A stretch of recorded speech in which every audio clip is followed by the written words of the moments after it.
اللہ تعالیٰ نے سرزمین پر جتنے بھی انبیاء کرام کو مبعوث فرمایا ان سب کو کسی نہ کسی معجزات سے نوازا تھا۔ ہر نبی علیہ السلام کو اللہ تعالیٰ کی ذات نے کمالات اور معجزات عطا فرمائے جس کی وجہ سے اللہ تعالیٰ کی بڑائی نظر آتی ہے۔ آج کی اس ویڈیو میں ہم آپ لوگوں کو ایک ایسے حسین و جمیل نبی کا ذکر کریں گے جن کے حسن کی مثال نہیں ملتی اور طریقہ انسانی میں آپ کے حسن کی مثال دی جاتی ہے۔ جو کوئی بھی آپ کے حسن کو دیکھ لیتا وہ آپ کا قائل ہو جاتا، اور اسی بے پناہ حسن نے آپ کی زندگی میں مشکلات پیدا کر دی تھی۔ انہوں کا حسن ہی آزمائشوں کا سبب بن گیا۔ وہ نبی کون تھے اور ان کی زندگی میں اس بے مثال حسن کی وجہ سے کیا مشکلات آئیں، اس تمام واقعہ کو آپ لوگوں کے سامنے بیان کریں گے۔ لیکن اگر اس سے پہلے آپ نے ہمارے چینل کو سبسکرائب نہیں کیا تو اسے سبسکرائب ضرور کر دیے اور ویڈیو کے آخر تک ضرور دیکھیے۔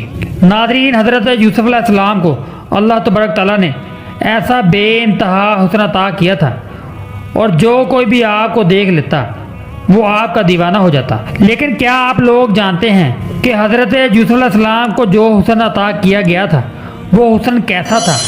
اور حضرت یوسف علیہ السلام اپنے چہرے پر ہر وقت نقاب کیوں رکھا کرتے تھے؟ اور حضرت یوسف علیہ السلام سے عشق کرنے والی مصر کی بہت بڑی شہزادی زلیخا کون تھی؟ اور اس خاتون نے ایسا کون سا خواب دیکھا تھا کہ وہ حضرت یوسف علیہ السلام کو بنا دیکھے ہی اس کے ساتھ عشق کرنے لگی؟ اور جب مصر کی شہزادی نے حضرت یوسف علیہ السلام کو بدکاری جیسے گناہ کی طرف دعوت دی تو کس طرح اللہ تبارک تعالیٰ نے معصوم نبی حضرت یوسف علیہ السلام کی بدکاری سے جان بچائی؟ اور بعد میں زلیخا اور یوسف علیہ السلام کی شادی کیسے طے ہوئی؟ اور حضرت یوسف علیہ السلام کے بے انتہا حسن کو دیکھ کر زلیخا کی سہیلیوں نے اپنی انگلیاں کیوں کاٹ دی؟ حضرت یوسف علیہ السلام حضرت یعقوب علیہ السلام کے بیٹے اور حضرت اسحاق علیہ السلام کے پوتے ہیں۔ حضرت یعقوب علیہ السلام نے 4 نکاح فرمائے ہیں جن میں سے 12 لڑکے پیدا ہوئے، جس میں سے 6 بیٹے آپ کی پہلی شادی میں سے تھے اور 2 بیٹے باقی شادیوں میں پیدا ہوئے۔ حضرت یوسف علیہ السلام حضرت یعقوب علیہ السلام کی دوسری شادی میں سے پیدا ہوئے تھے، اور حضرت یعقوب علیہ السلام دوسرے بیٹوں کی نسبت حضرت یوسف علیہ السلام سے زیادہ محبت کرتے تھے، اور اسی وجہ سے اس کے بھائی یوسف علیہ السلام سے بغض رکھتے تھے۔ حضرت یعقوب علیہ السلام 2 وجوہات کی بنا پر یوسف علیہ السلام سے محبت زیادہ کرتے تھے۔ پہلی وجہ، جب حضرت یوسف علیہ السلام پیدا ہوئے تھے تو ان کی پیشانی مبارک سے بچپن ہی سے نبوت کا اشارہ واضح ہونے لگا تھا، اور دوسری وجہ، حضرت یوسف علیہ السلام کے بچپن ہی سے ان کی والدہ وفات پا گئی تھی، اور یہی وجہ تھی حضرت یعقوب علیہ السلام حضرت یوسف علیہ السلام سے زیادہ محبت کرتے تھے۔ دوستو، اب بات کرتے ہیں زلیخا کون تھی اور کیسے یوسف علیہ السلام کے ساتھ عشق کرنے لگی، اور کس طرح یوسف علیہ السلام کو گناہ یعنی بدکاری کی طرف مائل کیا، اور بعد میں اس کو اللہ تعالیٰ نے دوبارہ جوانی کیسے عطا فرمائی، اور ان کا نکاح حضرت یوسف علیہ السلام سے کیسے ہوا۔ زلیخا تیموس بادشاہ کی اولاد میں سے تھی، اور وہ انتہائی خوبصورت شہزادی تھی۔ ابھی ان کی عمر 9 سال تھی کہ انہوں نے یوسف علیہ السلام کو خواب میں دیکھا۔ وہ آپ کے بے انتہا حسن کی دیوانی ہو گئی۔ ایک دفعہ زلیخا نے خواب میں حسین و جمیل حضرت یوسف علیہ السلام کو عزیز مصر کی صورت میں دیکھا، اور حقیقت کے طور پر اسی سال عزیز مصر نے زلیخا کو شادی کا پیغام بھیجا، تو انہوں نے شادی کے پیغام کو قبول کر لیا، کیونکہ انہیں خواب میں یوسف علیہ السلام کو ہی عزیز مصر سمجھا تھا، کیونکہ وہ آپ کے حسن کی دیوانی تھی۔ شادی کی پہلی رات زلیخا کو پتہ چلا وہ لڑکا نہیں ہے جو میرے خوابوں میں آتا ہے، یہ تو کوئی اور شخص ہے۔ وقت تو یوں ہی گزرتا گیا۔ ادھر یوسف علیہ السلام کے بھائیوں نے حسد و تکبر اور چند پیسوں کے لالچ میں حضرت یوسف علیہ السلام کو بیچ دیا، اور حضرت یوسف علیہ السلام بکتے بکتے مصر کے بازاروں میں پہنچ گئے تو پورے مصر میں یہ بات پھیل چکی تھی کہ مصر میں ایک ایسا کم عمر غلام بکنے کے لیے آیا ہے جس کے حسن کی کوئی مثال نہیں ہے، جو کہ انتہائی خوبصورت بچہ ہے۔ لوگ دور دور سے اس بچے کے حسن کو دیکھنے کے لیے آ پہنچے، اور اس حسین بچے کی بولیاں یعنی کہ بھاری قیمت پر لے کر جانے کے لیے تیار ہو گئے۔ جب عزیز مصر نے دیکھا تو وہ بہت متاثر ہوا، اور بچے کے حسن کو دیکھ کر بھاری قیمت میں خرید لایا، اور اس کم سن بچے کی مکمل دیکھ بھال اپنی بیوی زلیخا کے ذمہ لگا دی، اور وقت کے ساتھ ساتھ وہ شہزادی یوسف علیہ السلام کے بے پناہ خوبصورتی دیکھتے دیکھتے ان سے عشق کرنے لگی۔ جب حضرت یوسف علیہ السلام تھوڑے جوان ہوئے تو تو وہ انہیں اپنی طرف مائل کرنے لگی، جیسے اللہ تعالیٰ نے قرآن پاک میں ارشاد فرمایا ہے۔ اور جس عورت کے گھر میں تھا وہ اسے پھسلانے لگی اور دروازے بند کر دیے اور کہنے لگی آؤ بدکاری کے لیے۔ اور یوسف علیہ السلام نے کہا اللہ کی پناہ، تیرا خاوند تو میرا آقا ہے جس نے مجھے عزت دی ہے، میں ایسا ظلم نہیں کر سکتا، بے شک ظالم نجات نہیں پاتے۔ ایک دفعہ زلیخا نے یوسف علیہ السلام کو اپنے سامنے پایا تو ان کے ساتھ اپنی بے حیائی کی خواہش پوری کرنا چاہی اور محل کے کمروں کو بند کر کے گناہ کی دعوت دینے لگی، لیکن حضرت یوسف علیہ السلام نے انکار کر دیا۔ پھر بھی وہ بات نہ آئی تو حضرت یوسف علیہ السلام نے اپنی جان چھڑانے کے لیے دروازوں کی طرف بھاگنا شروع کر دیا تو دروازے اللہ تبارک تعالیٰ کے حکم سے کھلتے گئے۔ جب حضرت یوسف علیہ السلام آخری دروازے پر پہنچے تو زلیخا نے ان کے قمیض کو پیچھے سے کھینچا، جس کی وجہ سے قمیض پیچھے سے پھٹ گئی، اور جب آخری دروازہ کھولا تو سامنے عزیز مصر کو پایا۔ جب ان دونوں کو عزیز مصر نے دیکھا تو زلیخا نے حضرت یوسف علیہ السلام پر زبردستی بدکاری کا الزام لگا دیا، اور زلیخا نے عزیز مصر سے کہا جو تیری بیوی سے ایسی خواہش رکھے اس کو سزا کے طور پر قید میں ڈال دیا جائے۔ لیکن جب مصر کے بادشاہ نے حضرت یوسف علیہ السلام کے قمیض کو دیکھا تو وہ پیچھے سے پھٹا ہوا تھا، جو اس بات کی دلیل تھی یوسف علیہ السلام سچے ہیں اور زلیخا کا ارادہ غلط تھا۔ اور اسی وقت اللہ تبارک تعالیٰ کے حکم سے ایک معجزہ ہوا۔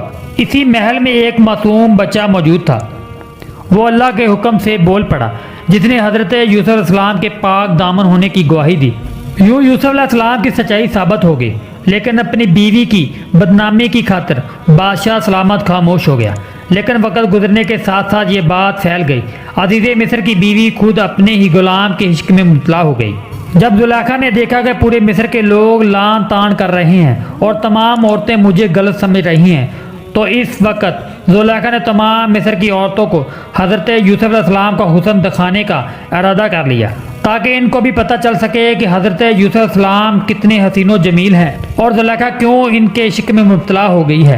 ایک دن زلیخا نے ان تمام عورتوں کو محل میں بلایا اور ان عورتوں کے ہاتھوں میں پھل اور چھریاں تقسیم کر دیں اور ان عورتوں کو پھل کاٹنے کا کہا، اور اسی دوران زلیخا نے حضرت یوسف علیہ السلام کو بلایا۔ جب حضرت یوسف علیہ السلام ان عورتوں کے سامنے آئے تو وہ عورتیں حضرت یوسف علیہ السلام کے بے پناہ حسن کو دیکھ کر حواس کھو بیٹھی اور پھلوں کی بجائے اپنی انگلیاں کاٹ ڈالی۔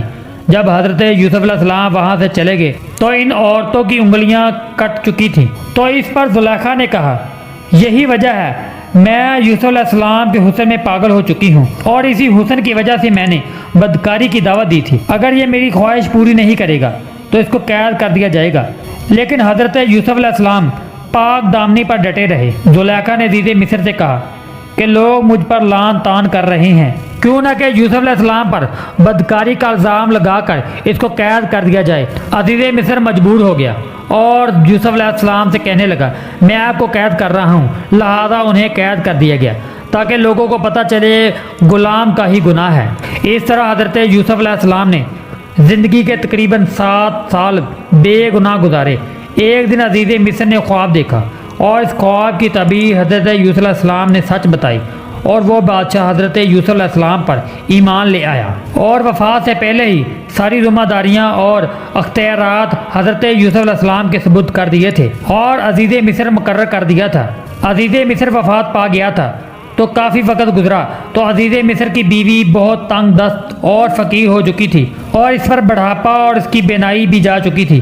اسی بے بسی کو دیکھ کر لوگوں نے کہا آپ اپنا معاملہ عزیز مصر حضرت یوسف علیہ السلام کے سامنے پیش کریں، وہ آپ کی ضرور مدد کریں گے۔ انہیں معلوم تھا یہاں سے حضرت یوسف علیہ السلام اپنے وزیروں اور مشیروں کے ساتھ لشکر لے کر گزرتے ہیں۔ وہ راستے میں بیٹھ گئی۔ جب وہاں سے حضرت یوسف علیہ السلام گزرے تو انہوں نے حضرت یوسف علیہ السلام کی خوشبو محسوس کی اور کہا وقت نے بادشاہ کو فقیر اور فقیر کو بادشاہ بنا دیا ہے۔ تو حضرت یوسف علیہ السلام نے بوڑھی خاتون سے کہا آپ کون ہیں؟ وہ بولی میں وہی ہوں جس نے تمہاری پرورش کی تھی، تمہیں جوان کیا تھا اور تمہارا حسن و جمال دیکھ کر تم سے عشق کرنے لگی تھی اور تمہارے اوپر بدکاری کا الزام لگا دیا تھا۔ مجھے اب سزا مل چکی ہے، میں غریب ہو چکی ہوں، میری بنائی جا چکی ہے اور میں بے بس ہوں۔ زلیخا کی یہ بات سن کر حضرت یوسف علیہ السلام رو پڑے اور کہا تمہارے دل میں اب بھی میری کچھ محبت باقی ہے؟ وہ بولی مجھے آپ کی طرف دیکھنا زمین جتنا سونا چاندی ملنے سے کئی گنا بہتر ہے۔ اس کے بعد حضرت یوسف علیہ السلام نے اللہ تبارک تعالیٰ کے حکم سے زلیخا کو نکاح کا پیغام بھیجا تو انہوں نے دعوت نکاح قبول کر لیا، اور حضرت یوسف علیہ السلام نے اللہ تبارک تعالیٰ کے حکم سے دعا فرمائی۔ اس کی وجہ سے اللہ تبارک تعالیٰ نے حضرت زلیخا کی جوانی اور بینائی دوبارہ لوٹا دی، اور حضرت یوسف علیہ السلام اور حضرت زلیخا کا اللہ تبارک تعالیٰ کے حکم سے نکاح ہو گیا، اور اللہ تعالیٰ نے انہیں 2 بچوں کی نعمت سے نوازا۔ اس طرح اللہ تبارک تعالیٰ کی ذات نے حضرت یوسف علیہ السلام کو ایک بکے ہوئے غلام سے مصر کا بادشاہ بنا دیا۔ بے شک اللہ تبارک تعالیٰ ہر چیز پر قادر ہے۔